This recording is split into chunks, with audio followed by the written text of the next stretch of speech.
வணக்கம் friends, welcome to side அலைப்புரைகள். சேனலுக்கு புதுசாக இருந்தால் கண்டிப்பாக சேனலை சப்ஸ்கிரைப் பண்ணி வச்சுக்கிங்க. இந்த வீடியோவையும் லைக் பண்ணிவிட்டு ஃபுல்லாக பாருங்கள், ஸ்கிப் பண்ணாமல் ஃபுல்லாக பாருங்கள். அப்போ தான் நான் சொல்ல வர்றது உங்களுக்கு தெளிவாக புரியும். முடித்த உடனே 4 பேர் ஷேர் பண்ணி விடுங்க. வாங்க கண்டென்ட். இன்றைக்கி என்ன கண்டென்ட்னா, நேற்று பிக்யூசி பார்த்தோம்ல, நேற்றே வந்து வீடியோ லாஸ்ட்டாக சொல்லியிருப்பேன். இன்றைக்கி நாளைக்கு வந்து நான் டிஎல்சி பற்றி சொல்கிறேன். இன்றைக்கி நம்ம பார்க்க போகிற கண்டென்ட்டே டிஎல்சி. அப்படின்னா என்ன டிஎல்சினா என்னங்க? நிறைய பேர் சைட்லேயே பசங்க கேட்டாங்க. நான் இப்போ நோட் பண்ணும்போது டிஎல்சினா ட்ரைலின் காங்கிரீட், அவ்வளோதான். அதோட எக்ஸ்பென்ஷன் இதுதான். இது எங்கே யூஸ் பண்ணுறாங்கன்னா, அதாவது ஒரு இப்போ ஹைவே ரோடு கிராஸ் ரோடில் பார்த்தீங்கன்னா, ரோடு கன்ஸ்ட்ரக்ஷனில் பிட்டுமினாஸ் இருந்தாலும் சரி, காங்கிரீட் ரோடு இருந்தாலும் சரி, அதோட பேஸ் மெட்டீரியல் தான் அந்த ட்ரைலின் காங்கிரீட். அதாவது சப்பேஸ் போடுவாங்க, கிரானுலர் சப்பேஸ், ஜிஎஸ்பி. அதுக்கு மேலே வந்து பார்த்தீங்கன்னா இந்த ட்ரைலின் காங்கிரீட்டை போட்டு அதுக்கு மேலே வந்து என்ன டைப் ஆஃப் பேமெண்ட் இருக்கோ, பிட்டுமனோ இல்லை பிக்யூசி எதுவும் போடுவாங்க. ஆனால் மேக்ஸிமம் இதை வந்து ரிஜிடி பேமெண்ட் தான் யூஸ் பண்ணுவாங்க. அதாவது காங்கிரீட் பேமெண்ட் தான் கண்டிப்பாக இந்த டிஎல்சி யூஸ் பண்ணுவாங்க. அதை பற்றி ஒன்று ஒன்றா பார்க்க போகிறோம். இந்த டிஎல்சி பற்றி ப்ரைஃபாக டிசைன் என்ன, அதோட ப்ராப்பர்ட்டிஸ் என்ன, ஸ்பெசிஃபிகேஷனு எல்லாமே டோட்டலாக ஒன்று ஒன்றா சொல்ல போகிறேன். வீடியோவை கண்டிப்பாக ஸ்கிப் பண்ணாமல் பாருங்கள். டிஎல்சினா என்ன, ட்ரைலின் காங்கிரீட், அதுக்கப்புறம் கண்டினியூவாக பார்க்கலாம். இது எங்கே யூஸ் பண்ணுறாங்கன்னா, மேக்ஸிமம் அதுதான் சொல்ல, இந்த ரிஜிடி பேமெண்ட் தான், மேக்ஸிமம் ரிஜிடி பேமெண்ட் தான். பிக்யூசி கீழே தான் இது ஒரு லேயராக யூஸ் பண்ணுவாங்க. ஓகேங்களா? வேறு ஒரு சில இடங்களில் இந்த தண்ணி அதிகமாக இருக்கிற சீப்பேஜ் ஆகிய இடங்களில் ரோடு போடும்போது இதில் பிட்டுமினஸ் காங்கிரீட்லேயும் வந்து இதில் யூஸ் பண்ணுவாங்க. ஆனால் மேக்ஸிமம் ரிஜிடி பேமெண்ட் பிக்யூசி கீழே தான் யூஸ் பண்ணுவாங்க. இதோட இது பார்த்தீங்கன்னா, இது இப்போ நான் சொல்ல போகிறது எல்லாமே எதை பேஸ் பண்ணி சொல்ல போகிறேன்னா, மோர்த்து 600 கிளாஸ் ப்ளஸ்ஸு ஐஆர்சி SP49, இது 2 டாக்குமெண்ட், கவர்மெண்ட் டாக்குமெண்ட்டு. இது 2 கோடை வச்சு தான் நான் உங்களுக்கு சொல்கிறேன். இது எல்லாமே அந்த கோடில் இருக்குது தான். நான் அதை வச்சு தான் உங்களுக்கு எக்ஸ்பிளைன் பண்ண போகிறேன். வீடியோஸ் பண்ணி ஃபுல்லாக பாருங்கள். இதில் என்னென்ன மெட்டீரியல் யூஸ் பண்ணுவாங்க: course aggregate, fine aggregate, water, cement. Fly ash வேணும்னா சிமெண்ட்டில் கொஞ்சம் எப்பவும் மாதிரி லைட்டாக தூவி விட்டுக்கலாம். அதுக்கு சில லிமிட்லாம் இருக்குது. ஃபுல்லாக ஃப்ளையாஷ்லாம் போட்டுற முடியாது. இன்னும் ட்ரையாக போடுறோம், அதெல்லாம் அப்படிலாம் இல்லை. அதுக்கு ஒரு லிமிட் இருக்குது. வேணால் ஃப்ளையாஷ் ஆட் பண்ணிக்கலாம். இந்த 4 இன்க்ரீடியன்ஸ் தான், அவ்வளோதான்.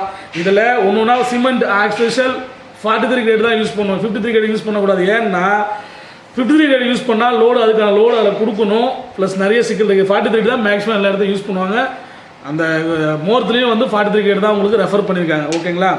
அடுத்து கோர்ஸ் அக்ரிகேட். இது கோர்ஸ் அக்ரிகேட் நம்ம கிளாஸஸ் 601.2.4.2ல என்ன சொல்கிறாங்கன்னா, இதில் யூஸ் பண்ணுற மெட்டீரியலோட சைஸ் நாட் எக்ஸிட் 26.5 mm, 26.5 mmக்கு மேலே இதில் யூஸ் பண்ணுற அக்ரிகேட்டோட சைஸ் இருக்கக்கூடாது.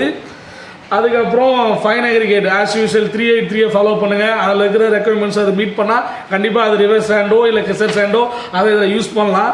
அதுக்கப்புறம் வாட்டர் தேவை ஆஸ் பர் 456 இருக்குல்ல, கன்ஸ்ட்ரக்ஷன் வாட்டர்.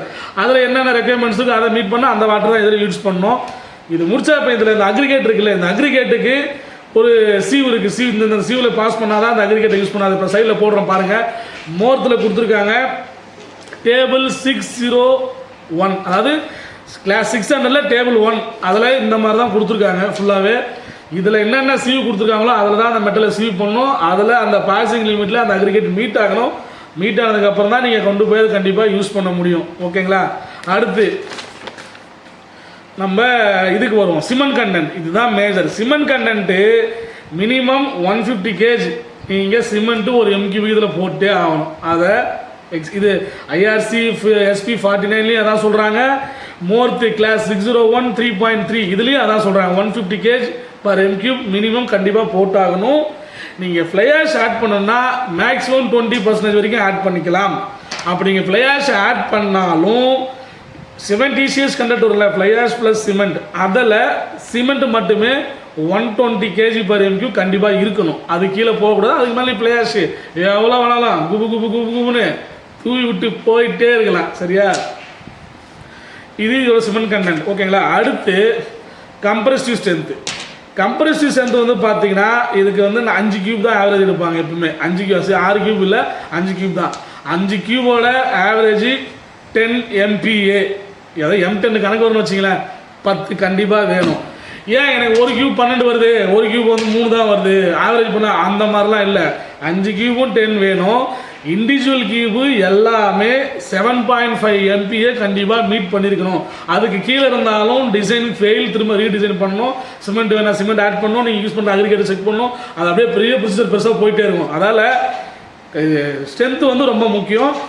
இதுக்கு வந்து கியூப் வந்து பார்த்தீங்கன்னா நீங்கள் நினைக்கிற மாதிரி நார்மலாக நம்ம ராடில் குத்தி அந்த மாதிரிலாம் போட முடியாது. கொஞ்சம் போடுறாங்க பாருங்கள், அந்த மாதிரி ஹேமர் இருக்கும். அதுக்குன்னு ஒரு டிஎல்சி கியூப் கேஸ்டிங் ஹேமர் இருக்கு. ஒன்றுமே இல்லை, ட்ரில்லிங் மிஷினில் கீழே வந்து 150 இருக்கா, அது 140 ஒரு plate, steel plate, 12 mm steel பிளேட்டை வெள்ளடிச்சு அதில் வச்சு 2 லேயராக தான் கியூப் கேஸ்ட் பண்ணணும். ஓகேங்களா, 2 லேயரு, ஒரு லேயருக்கு வந்து 50 டேம்பிங்னு கொடுத்துருக்கான். ஆனால் நீங்கள் டேம்பிங் பண்ண போல 50 முறை ஜம்ப் ஆகணும், அந்த ட்ரில்லிங் பண்ண ஜம்ப் ஆகணும், அவ்வளோதான்.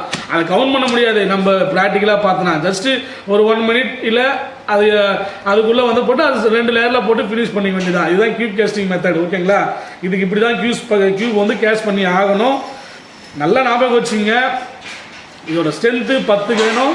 ஆனால் இண்டிவிஜுவல் கியூப் 7.5 கண்டிப்பாக மீட் பண்ணியே ஆகணும். இதுதான் இதோட ப்ராப்பர்ட்டி ஸ்பெசிஃபிகேஷன் எல்லாம். இப்போ வருவோம் டிசைனுக்கு. இங்கே தான் பெரிய சிக்கல் இருக்குது. இது டிசைன் வந்து நார்மலாக நம்ம பண்ணுற மாதிரி காங்கன் மியூசிஷன் பண்ணுற மாதிரி 10262 ஃபாலோ பண்ண அதெல்லாம் கிடையாது.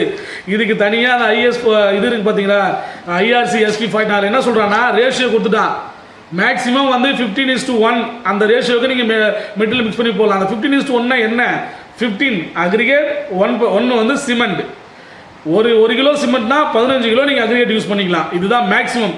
உங்களுக்கு சைட் மெட்டீரியல் உங்களுக்கு எப்படி கிடைக்குது, அதோட டென்சிட்டி என்ன, ஃபெசிலிட்டி என்ன, லோடு ஸ்ட்ரென்த் ஒழுங்காக வரலாம், நீங்கள் இன்னும் குறைச்சிக்கலாம். 14:1 13:1 அந்த மாதிரி போகலாம். அந்த ரேஷியோ தான் மிக்ஸ் பண்ணுவோம். நான் இது அடுத்த வாரம் ஃபுல்லாமே ஒரு சர்ப்ரைஸ் உங்களுக்கு ஓப்பன் பண்ணேன். அடுத்த வாரம் ஃபுல்லாக டிசைன் தான் பார்க்க போகிறோம், காங்கன் டிசைன். அதில் டிஎல்சி டிசைனில் தெளிவாக சொல்கிறேன். அதுக்கப்புறம் வெயிட்டில் எவ்வளோ வரும்னு உங்களுக்கு தெளிவாக சொல்கிறேன். இந்த ரேஷியோ தான் உங்களுக்கு மெயினாக சொல்ல வந்தேன். ஓகேங்களா, அதே மாதிரி இதில் காங்கட் மிஷினில் கலவையிலையோ இல்லை இதெல்லாம் பண்ண முடியாது. இந்த 15:1 கால்குலேஷன் பண்ணி வர மெட்டீரியலை மிக்ஸ் பண்ணி மாய்ச்சர், அதாவது இதுக்கு தண்ணி சொல்லுவாங்கல்ல, இது கால்குலேஷன் எப்படி சொல்லுவாங்கன்னா, ஒரு இப்போ நம்ம சாயில் இது பண்ணுற MDD OMC கண்டுபிடிப்போம் பார்த்தீங்களா, மேக்ஸிமம் ட்ரை டென்சிட்டி கண்டுபிடிப்போம் லேபில். இப்போ சாயில் யூஸ் பண்ண போகிறோன்னா அதே மாதிரி இது ஏன் அப்படி சொல்கிறாங்கன்னா, ஏன்னா அங்கே சைட்டில் பெட் லே பண்ணதுக்கப்புறம் நம்ம காம்பேக்ஷன் டெஸ்ட் எடுப்போம். அதுக்காக நமக்கு டென்சிட்டியும் OMCயும் தேவை. ப்ளஸ் இதில் வாட்டர் ஊற்றணும்ல, அதுக்கும் இவ்வளோ டென்சிட்டி எனக்கு வேணும்னு இருக்குது பார்த்தீங்களா. அந்த டென்சிட்டிக்கு இந்த இவ்வளோ மாய்ச்சர் ஊற்றினா தான் டென்சிட்டி வரும், ப்ளஸ் ஸ்ட்ரென்த்து கிடைக்கும். இது மூணுமே கலந்துருக்கு. அதால் 5% ஆரம்பித்து 5, 5.5, 6, 6.5 and 7 இந்த பர்சன்டேஜில் கொஞ்சம் கொஞ்சமாக அந்த பர்சன்டேஜில் வாட்டரை ஆட் பண்ணி மிக்ஸ் பண்ணி கியூப் கேஸ் பண்ணி ஒவ்வொரு இதுக்கும் 5 கியூப் கேஸ் பண்ணி வச்சுருவாங்க. அதுக்கப்புறம் 5 கியூபையும் டென்சிட்டி செக் பண்ணிடுவாங்க. சரிங்களா, அதுக்கப்புறம் ஸ்ட்ரென்த்து தனியாக போகும். இந்த டென்சிட்டி இருக்குல்ல, இந்த டென்சிட்டி ப்ளஸ் வந்து MDD இதை வச்சு கிராப் போடுவாங்க. கிராப் போட்டால் உங்களுக்கு கிராப் வந்து ஒரு ஹார்க்கு மாதிரி வரும். நான் சைடில் போடுறேன் பாருங்கள், ஒரு ஹார்க்கு மாதிரி வரும். அதில் மேக்ஸிமம் ட்ரை டென்சிட்டி அந்த உச்சம் எங்கே தொடுதோ அதுக்கு நேராக என்ன மாய்ச்சர் வருது ஒரு இதுகள், அந்த மாய்ச்சர் தான் அவ்வளோ தண்ணியை தான் நீங்கள் கொண்டு போய் இதில் ஆட் பண்ணணும் பிளான்ட்டில் மிக்ஸ் போடும்போது. இன்னொன்று சொல்கிறேன், டென்சிட்டி கிடைச்சிடும். சப்போஸ் ஸ்ட்ரென்த்து வரல, 9 தான் வருதுனாலும் நீங்கள் சிமெண்ட்டை கூட்டி ஆகணும். 15:1 இருக்குல்ல, 14:1 அங்கே வந்து லாக் வைப்பாங்க. அதால் இது எல்லாமே லிங்க் தான். நான் இதை டிசைனை சொல்லும்போது தெளிவாக சொல்கிறேன். இந்த மாதிரி தான் இதுக்கான டிசைன் பண்ணி அதுக்கப்புறம் பிளான்ட்டில் மிக்ஸ் பண்ணி ட்ரக்கில் தான் அனுப்புவாங்க, லாரியில் தான் வரும். இதோட கன்ஸ்ட்ரக்ஷன் மெத்தனாலஜி என்னென்னா, சப்கிரேட் ரெடி ஆகிடும், எம்பேக்மெண்ட், அதுக்கப்புறம் வந்து சப்கிரேட் ரெடி ஆகிடும். அதுக்கு மேலே கிரானுலர் சப்பேஸ் GSP, அப்படி இல்லைன்னா போல்டர்ஸ் போடுவாங்க. இல்லை வெட் மிக்ஸ் கூட போகிறதுக்கு வாய்ப்பு இருக்குது சில ஏரியாவில். உங்களுக்கு லோடு அதிகமாக இருந்தால் கிரானுலர் சப்பேஸ் போட்டுட்டு பக்காவாக பண்ணிவிட்டு அதுக்கு மேலே இந்த டிஎல்சியை பிளான்ட்டில் ப்ராப்பராக மிக்ஸ் பண்ணி நேற்று சொன்னல அதே ஸ்பெசிஃபிகேஷன் தான் இருக்கும். இவ்வளோ பர்சன்டேஜில் வேரியேஷன் சொல்லியிருந்தேன் பார்த்தீங்கன்னா அதே தான். வாட்டருக்கு 1%, மற்றதெல்லாம் 3% ப்ளஸ் அண்ட் மைனஸ் தான். உங்களுக்கு கேல்குலேஷனில் எரர் வரணும். அதை யூஸ் பண்ணிவிட்டு அதுக்கப்புறம் சைட்டுக்கு கொண்டு வந்து பேவரில் தான் லே பண்ணுவாங்க. லே பண்ணும்போது இதோட டெம்பரேச்சர் 25 டிகிரி செல்சியஸ்லேருந்து 30 டிகிரி செல்சியஸ் வரைக்கும் தான் இருக்கணும். அதுக்குள்ளே லே பண்ணிடணும். ப்ளஸ் லே பண்ண ஸ்டார்ட் பண்ணி 90 மினிட்ஸ்க்குள்ளே அதை ஃபினிஷிங் பண்ணி முடிச்சிடணும். இன்கேஸ் நமக்கு வந்து இது OMC அதிகமாக இருக்குது, இல்லை மாய்ச்சர் அதிகமாக இருக்குது, கண்டிஷன் சரியில்லை அப்படின்னா 120 மினிட்ஸ் வரைக்கும் டைம் இருக்குது. 90 மினிட்ஸ்க்குள்ளே ஆனால் கண்டிப்பாக இந்த 25 to 30 டிகிரிஸ் அதை முடிச்சிடணும். அந்த 30 டிகிரிஸ் மேலே போகுது, சப்போஸ் வெயில் அதான் அதுக்குள்ளே கம்மியாகுது அப்படின்னாக்கா இந்த 120 மினிட்ஸ் வரைக்கும் டைம் எடுத்துக்கலாம். அதுக்குள்ளே அதை ரோல் பண்ணி 10 டன் ரோலர் தான் யூஸ் பண்ணணும். பக்காவாக ரோல் பண்ணிவிட்டு அதுக்கப்புறம் லாஸ்ட்டாக காம்பேக்ஷன் டெஸ்ட் எடுக்கணும். சென்டர் ரிப்ளேஸ்மெண்ட் மெத்தடை யூஸ் பண்ணி காம்பேக்ஷன் டெஸ்ட் எடுக்கணும். எடுத்து அதில் வர காம்பேக்ஷன் வந்து 98% இருக்கணும். நம்ம லேபில் கண்டுபிடிச்சோம் பார்த்தீங்கன்னா ட்ரை டென்சிட்டி, அதுலேருந்து 98% அந்த சைட்டில் அச்சீவ் ஆகணும். அச்சீவ் ஆனால் தான் பெட் ஓகே, இல்லைனா நீ திரும்ப திரும்ப திரும்ப திரும்ப ரோல் பண்ணிகிட்டே இருக்க வேண்டியதான். அவ்வளோதான். அதுக்கப்புறம் 7 நாள் கன்ஃபார்ம் க்யூரிங், அதுக்கப்புறம் மேலே ஷீட்டை வரைக்கும் பிக்யூசி போடுறோம். இதுதாங்க டிஎல்சி. சிம்பிளாக சொல்ல போனால் இதில் பெருசாக ஒன்றும் இல்லை, இது சின்ன நார்மல் காங்கட் தான். இதில் 3 விஷயம் முக்கியமாக பார்க்கணும். ஸ்ட்ரென்த்து 10 இருக்கணும், இண்டிவிஜுவல் கியூப் 7.5 இருக்கணும், ப்ளஸ் வந்து சிமெண்ட்டு 150 kg கண்டிப்பாக மினிமம். அதுக்கு மேலே நீ எவ்வளோ போட்டு மினிமம் இதில் போட்டே ஆகணும். மிக்சிங் ரேஷியோ 15:1 மேலே போகக்கூடாது. அதுக்குள்ளே நீ எவ்வளோ வச்சுக்கலாம். இதுதான் இதில் இருக்கிற 3 மேஜர் தாட்ஸ். ஓகேங்களா? இதை மட்டும் மைண்டில் வச்சுங்க.